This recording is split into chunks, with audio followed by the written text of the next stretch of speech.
Boa noite, irmãos. Vamos meditar juntos na palavra do Senhor, né? Queria convidar você a abrir sua Bíblia, em pé aí como você está. Nós vamos ler dois textos, mas eles estão bem próximos. O primeiro está em Jeremias, capítulo 38.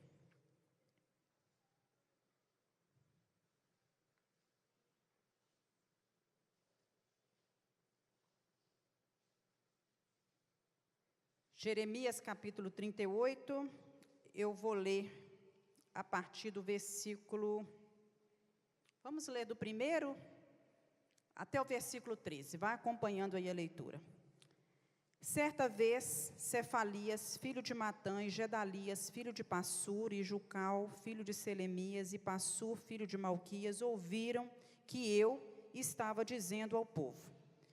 Eu dizia que o Senhor Deus tinha dito o seguinte: quem ficar na cidade vai morrer em combate, ou em fome, ou de doença. Mas aquele que sair e se entregar aos babilônicos não será morto, pelo menos escapará com vida e continuará a viver. Eu estava dizendo que o Senhor também tinha dito isto: certamente entregarei essa cidade ao exército do rei da Babilônia, e ele a conquistará. Então as autoridades disseram ao rei: esse homem tem de morrer. Falando ele desse jeito, está tirando a coragem dos soldados que estão na cidade, desanimando o povo. Este homem não está procurando ajudar, o que ele quer é a desgraça de todos. O rei Zedequias disse: muito bem, façam o que quiserem com Jeremias, eu não posso segurar vocês. Tomaram então a Jeremias, lançaram na cisterna de Malquias, filho do rei, e estava no átrio da guarda. Desceram a Jeremias com cordas. Na cisterna não havia água, senão lama, e Jeremias se atolou na lama. Ouviu Ebed-Meleque, o etíope, eunuco, que estava na casa do rei, que tinham metido a Jeremias na cisterna. Ora, o rei estava sentado à porta de Benjamim. Logo saiu Ebed-Meleque da casa do rei e lhe falou: ó rei, senhor meu, agiram mal esses homens em tudo quanto fizeram a Jeremias, o profeta, que lançaram na cisterna. De certo, no lugar onde ele se acha, morrerá de fome, pois não há pão na cidade. Então deu ordem o rei a Ebed-Meleque, o etíope, dizendo: toma contigo daqui 30 homens e tira-o da cisterna antes que morra. Tomou Ebed-Meleque os homens consigo e foi à casa do rei, por debaixo da tesouraria, e tomou dali umas roupas usadas e trapos, e os desceu a Jeremias na cisterna por meio de cordas. Disse Ebed-Meleque, o etíope, a Jeremias: põe agora essas roupas usadas e esses trapos nas covas dos teus braços. Calçando as cordas, Jeremias o fez. Puxaram a Jeremias com as cordas e o tiraram da cisterna. E Jeremias ficou no átrio da guarda. Queria que você passasse um pouquinho para frente agora. Nós vamos para o livro de Lamentações de Jeremias, no capítulo 3, bem próximo, logo depois de Jeremias, tem o livro de Lamentações de Jeremias, capítulo 3, nós vamos ler do versículo 15 ao 26. E Jeremias vai dizendo: fartou-me de amargura, saciou-me de absinto, fez-me quebrar com pedrinhas de areia os meus dentes, cobriu-me de cinza, afastou a paz da minha alma, esqueci-me do bem. Então disse eu: já pereceu a minha glória, como também a minha esperança no Senhor. Lembra-te da minha aflição, do meu pranto, do absinto, do veneno. Minha alma continuamente os recorda e se abate dentro de mim. Quero trazer à memória o que me pode dar esperança. As misericórdias do Senhor são a causa de não sermos consumidos, porque as suas misericórdias não têm fim, renovam-se cada manhã. Grande é a tua fidelidade. A minha porção é o Senhor, diz a minha alma, portanto esperarei nele. Bom é o Senhor para os que esperam por ele, para a alma que o busca. Bom é aguardar a salvação do Senhor, e isso em silêncio. Amém? Feche seus olhos e vamos orar. Deus, nós colocamos a nossa vida nas tuas mãos, declaramos a ti que somos totalmente dependentes do Senhor, tanto para falar como para entender aquilo que o Senhor está falando. Por isso eu lhe peço, me dá a graça, a sabedoria, o revestimento, a unção que só o Senhor tem para dar. E dá a cada um dos meus irmãos agora o entendimento daquilo que o Senhor tem a dizer a cada coração. O Senhor nos trouxe aqui para falar conosco, para ouvir o nosso clamor, receber a nossa adoração. Por isso, meu Deus, que esse culto cumpra o propósito para o qual ele existe, de adorar o teu nome, de proclamar a tua palavra e de sermos edificados para a honra e glória do nome do Senhor Jesus. Amém. Você pode se assentar. Nós vamos meditar um pouquinho nesses dois textos, né? Algumas fases na nossa vida em que parece que nada dá certo. Eu não sei se você já viveu um momento assim.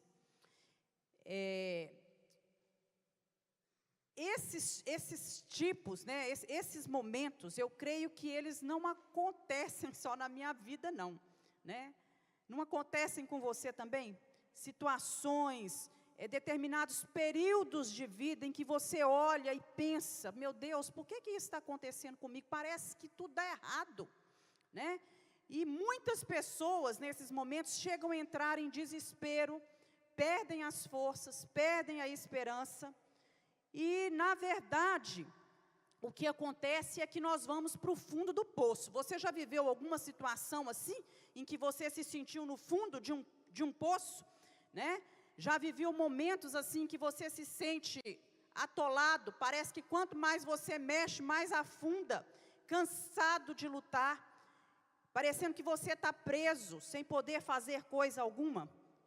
E há momentos que parece que nós estamos, você vai ter que passar aí para mim, tá? Porque não está passando aqui não.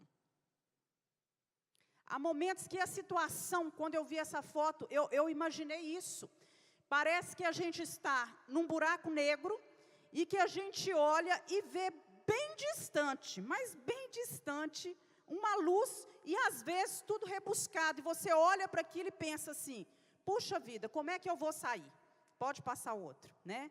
Mas o seguinte, que nós temos que ter em mente, que Deus renova as forças daqueles que se encontram no fundo do poço. Você crê nisso, irmãos? Vamos repetir junto essa frase? Deus... Glória a Deus, eu creio nisso, irmãos, né? Há momentos, né, aqui nesse texto, vamos voltar aqui para o texto, nesses dois textos, nós encontramos o profeta Jeremias no fundo do poço. Então, vamos ver o primeiro texto.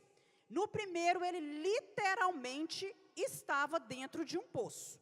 Isso aconteceu literalmente. Ele havia sido jogado dentro de uma cisterna. O que é uma cisterna? Um buraco grande, né, que é cavado no chão, cercado de pedras. Esse buraco serve para coletar água da chuva. O fundo era úmido, o fundo era escuro. E nós sabemos que o ministério do profeta Jeremias, ele foi dirigido ao reino do sul, ao reino de Judá, durante os últimos 40 anos da história desse reino. Então, Jeremias era daqueles profetas que proclamava fielmente a palavra de Deus. E por isso ele foi perseguido. Então, durante os 40 anos em que Jeremias profetizou na nação de Judá, ele não recebeu em momento algum a aclamação do povo. Ele foi espancado, ele foi ameaçado, foi aprisionado, porque antes de ser lançado nesse poço, ele estava numa prisão domiciliar.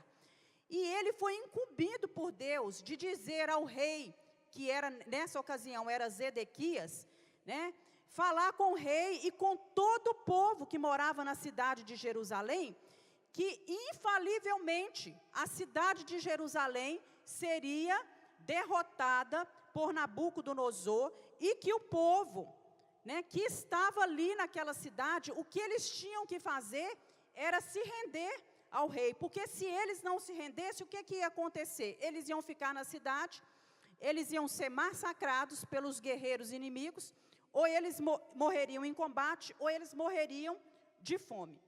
Então, Jeremias pregava essa mensagem, e acontece que as autoridades, quando escutavam isso, falavam, nós temos que dar um jeito nesse homem, porque o que ele prega vai minar a força, vai minar o ânimo, a esperança do povo que está aqui, né, vai minar a moral desse povo, e eles assim fizeram, pegaram Jeremias e jogaram Jeremias num poço para que ele morresse naquele lugar. E lá estava ele então, um homem escolhido, chamado por Deus, um homem que pregava uma mensagem de poder, pregava aquilo que Deus mandava, que estava no centro da vontade de Deus, fazendo aquilo que Deus queria, dentro de um poço, atolado na lama, abandonado e sujeito a morrer de fome.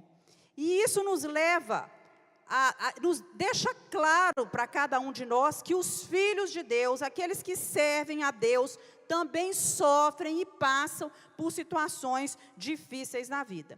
E existem muitos tipos de poços em nossas vidas, e que nos deixam muitas vezes atolados na lama. Há o poço do pecado, o poço da depressão, o poço da dívida, o poço das dúvidas, né? O poço da angústia, o poço da crise familiar, da enfermidade num ente querido, um problema conjugal que a pessoa possa estar vivendo, desemprego, uma decepção que tenha passado, e tantos outros poços que muitas vezes tentam nos aprisionar. Há pessoas que descem nos poços com as suas próprias pernas. Você concorda comigo? Muitos momentos, devido aos pecados que precisam ser confessados, ou escolhas e atitudes erradas que ela tomaram em algum momento da vida, muitas vezes ela se vê num poço fundo e atolado na lama.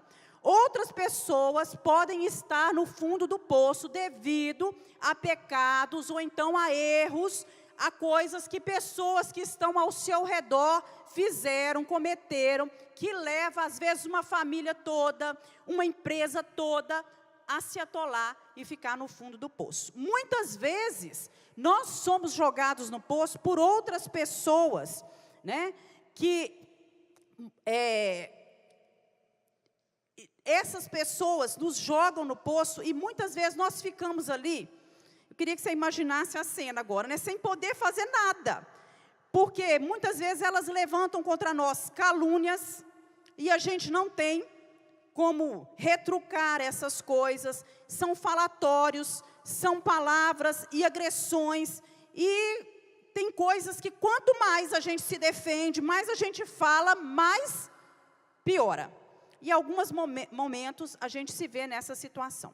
Agora, já no livro de Lamentações de Jeremias, a gente vê novamente Jeremias no poço, no fundo do poço. Só que agora não era um poço de verdade, literalmente. Nós agora vemos Jeremias no fundo do poço, do abatimento. Era o interior dele, a alma dele que estava no poço. No fundo do poço da tristeza. Por quê ele estava vivendo esse momento? Por causa da rebeldia, do sofrimento que ele estava vendo o povo de Deus, o povo que ele amava, passar. Por causa do pecado do povo, Jeremias estava triste, angustiado, sofrendo, porque a cidade de Jerusalém tinha sido destruída, e boa parte da população tinha também sido destruída e levado cativo.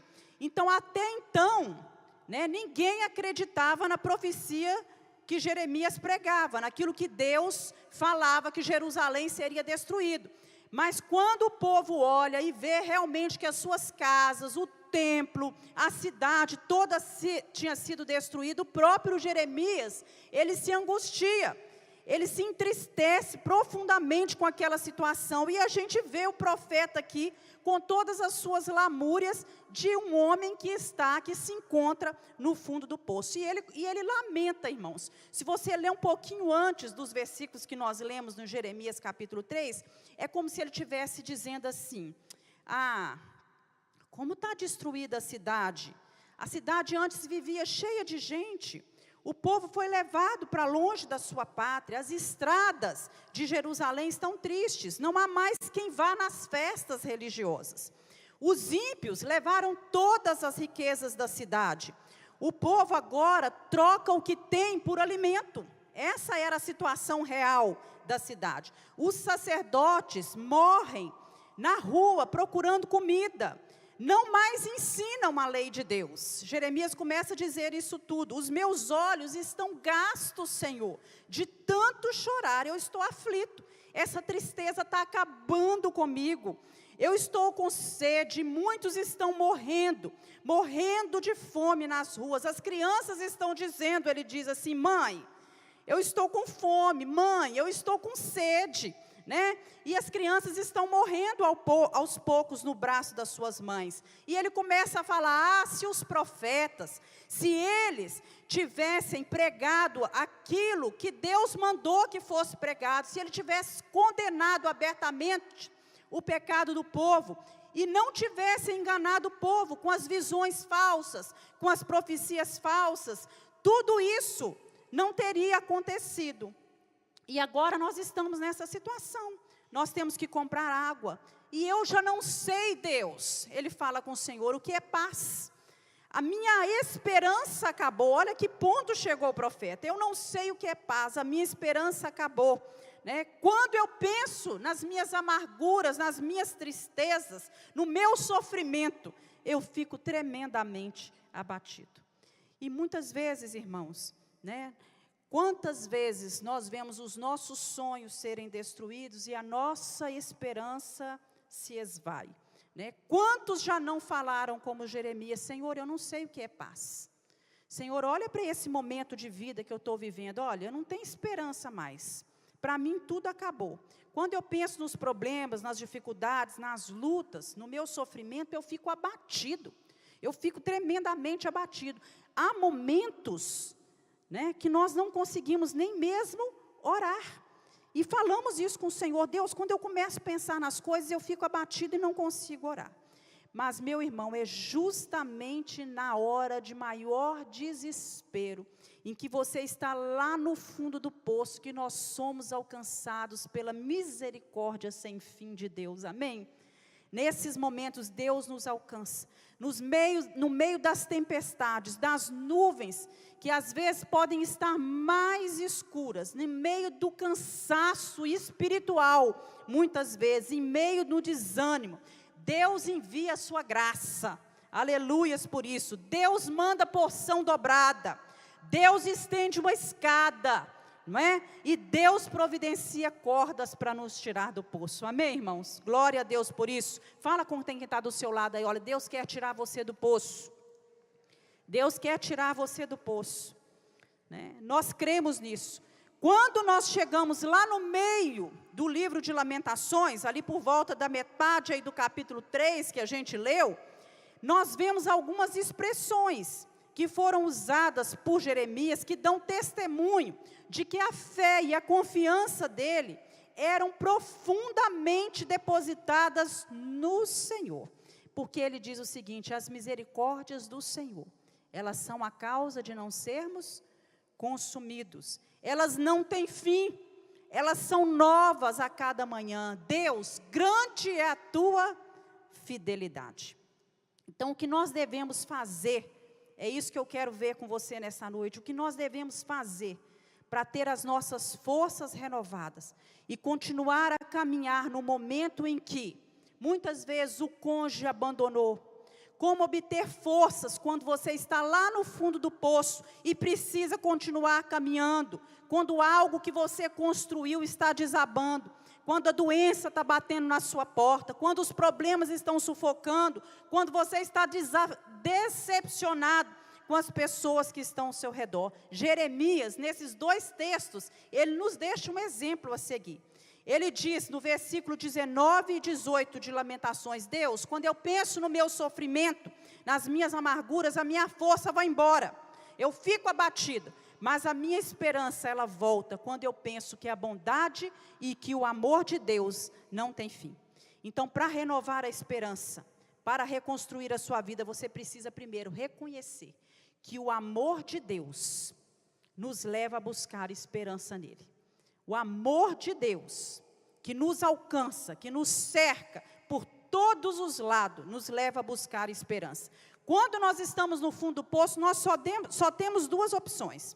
A primeira é você rolar na lama, sentar na lama e se afundar cada vez mais.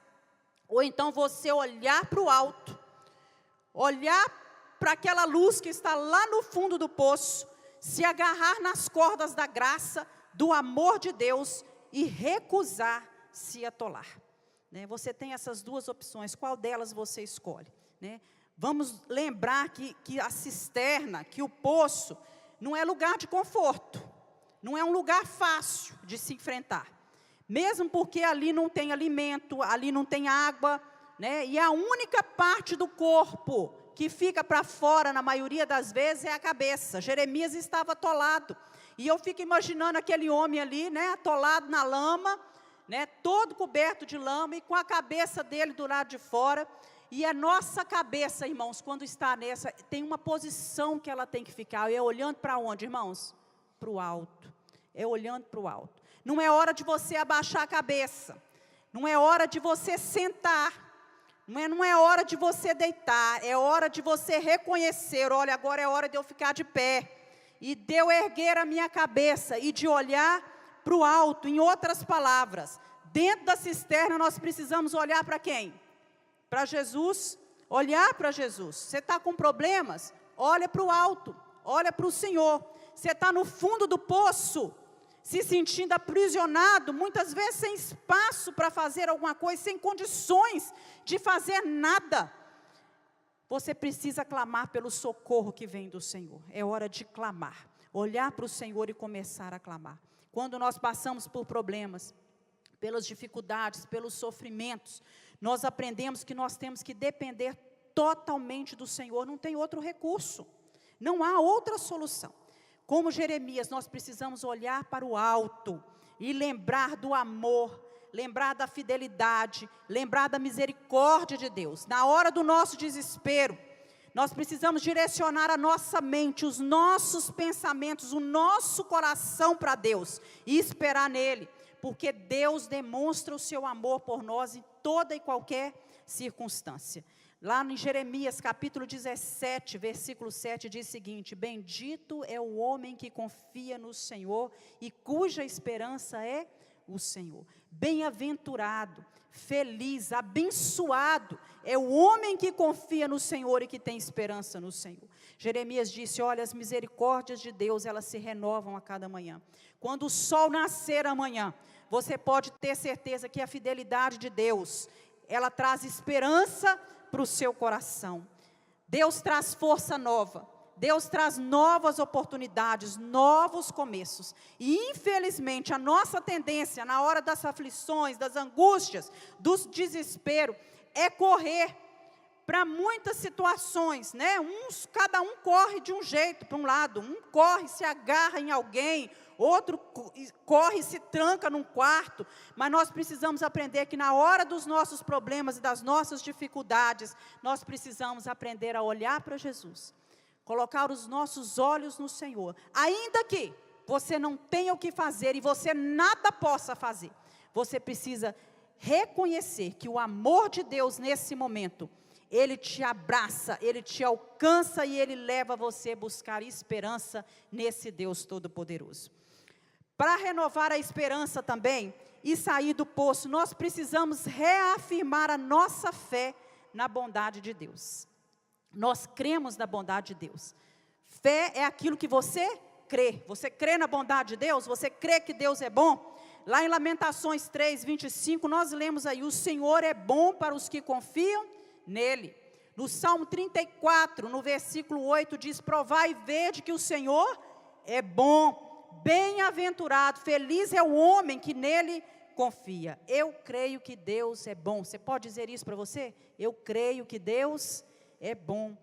Quando o apóstolo Paulo escreveu a Timóteo, lá em 2 Timóteo, capítulo 1, no versículo 12, ele começa a dizer para Timóteo assim, Timóteo, não se envergonhe de dar o seu testemunho, meu filho, em favor do nosso Senhor Jesus, e não se envergonhe também, por eu estar na cadeia. Paulo estava preso, por eu estar preso, porque eu sou servo dele.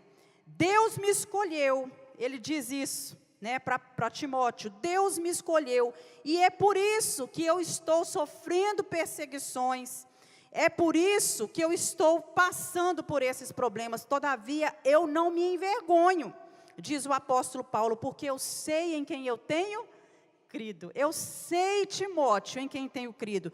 Eu sei que eu estou aqui, né? Você não tenha vergonha de passar por lutas, por problemas. Não se envergonhe de eu estar na prisão, porque eu estou aqui, porque eu sirvo ao Senhor. É por causa de Deus que eu estou aqui, né? E eu sei em quem eu tenho crido. Paulo estava vivendo um momento que não era aquele momento da vida em que tudo é um mar de rosas, né? A vida não estava fácil para ele estava aprisionado, ele estava literalmente, né? Realmente no fundo de um poço, ele estava aprisionado, ele não tinha o que fazer, a não ser olhar para o Senhor, reconhecer que a bondade de Deus, né, é grande, que ele acreditava no Senhor, e que nenhum problema que ele passava era maior do que Deus. Nenhum problema que você passa, meu irmão, é maior do que o seu Deus. A bondade de Deus, ela é infinitamente maior do que a sua dificuldade. O Senhor é bom para os que confiam nele. Assim diz a palavra do Senhor. O Senhor é bom para a alma que o busca. Busque o Senhor, entrega o seu caminho ao Senhor, confia nele, reafirme a sua fé na bondade do Senhor.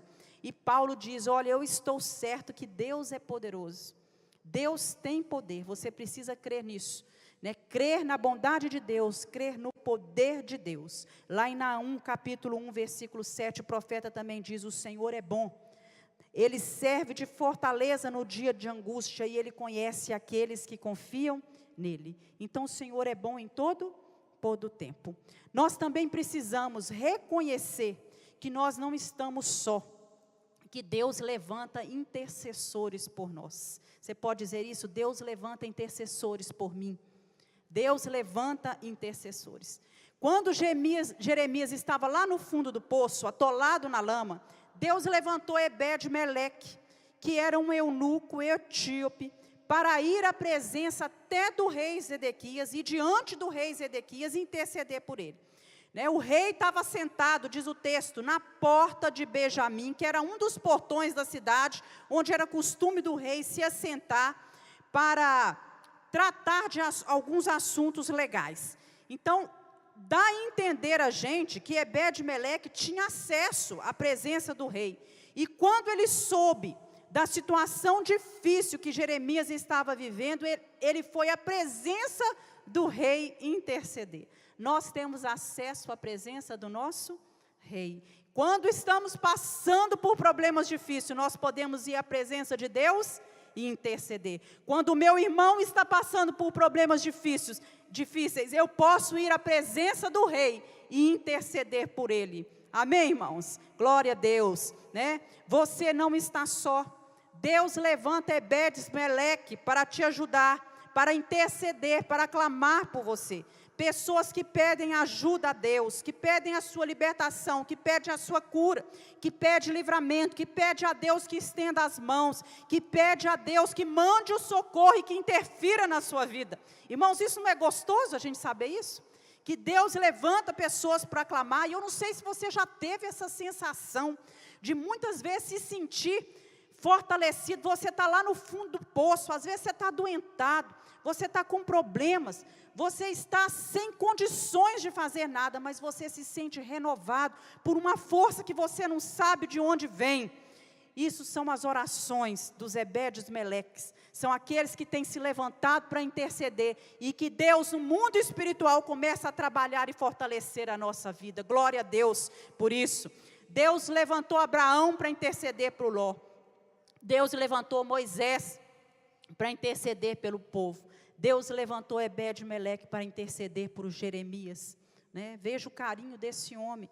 Ele vai até o rei, depois ele vai aonde ele sabia que ele podia arrumar uns pedaços de roupa, uns trapos velhos, né? Ele pega aquilo, ele vai até o poço, ele providencia cordas, orienta Jeremias que enrolasse as roupas na corda, para que na hora que ele, olha o cuidado, na hora que ele fosse puxado, aquilo não machucasse, e depois ele põe-se junto com os outros homens a puxar aquelas cordas. Deus põe pessoas assim no nosso caminho, pessoas que nos envolvem com amor, pessoas que às vezes vêm com os trapos, com os panos, para poder enrolar nas cordas, para secar as nossas feridas, não é? Para nos proteger de determinadas situações.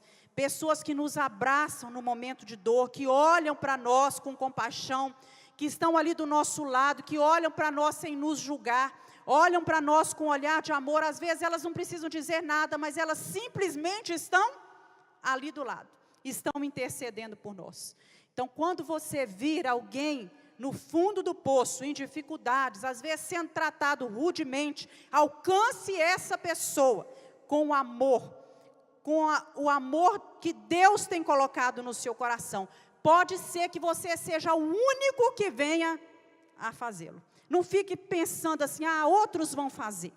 Porque ninguém fez por Jeremias, foi Ebed-Meleque que foi lá e intercedeu. Talvez Deus está querendo usar você para interceder diante do rei, para clamar diante do rei. Quando você sentir aquela voz falando o seu coração, o Espírito Santo te direcione, comece a orar, a interceder, e se Deus colocou no seu coração ajudar alguém, vai e faça aquilo que Deus tem colocado no seu coração. E quando você estiver no fundo do poço, eu quero que você se lembre que o amor de Deus não se acaba.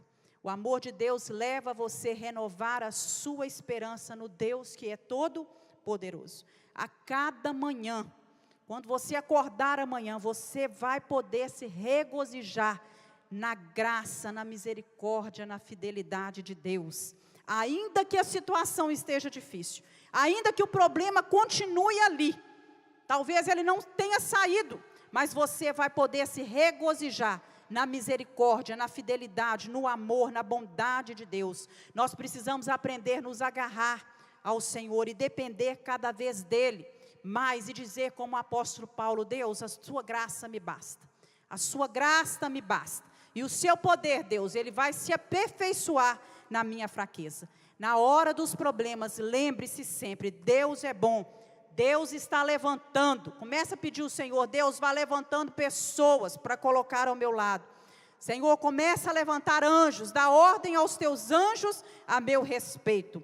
Se você está na lama, não cave mais fundo, não sente, não se dê o direito de sequer pensar que você pode se acomodar nesse momento, mas que você possa olhar para o alto, olhar para cima e ver as cordas descendo, as cordas da graça, da misericórdia, e contemplar que Deus está colocando uma escada para que você possa sair desse poço em nome de Jesus. Amém, irmãos? Deus ouve o nosso clamor. Nós estamos aqui nesta noite para buscar ao Senhor. Queria convidar você a se colocar de pé. E você vai começar a orar e vai falar com o Senhor: Deus, eu preciso da minha esperança renovada. Deus, eu louvo o teu nome porque eu não estou só. Começa a falar isso. Muitas vezes você tem se sentido só. Você pensa que você está só. Mas Deus tem levantado gente para clamar por você. Você não está sozinho. Além de ter Deus do seu lado, você tem Ebed-Meleques que tem se levantado para ajudar você. E quando aparecer um Ebed-Meleque na sua vida, meu irmão, seja grato a Deus por ele em nome de Jesus. Há uma história que diz que um cavalo caiu num buraco, né? E que quando aquele cavalo caiu naquele buraco, numa fazenda, aquele homem tinha poucos cavalos.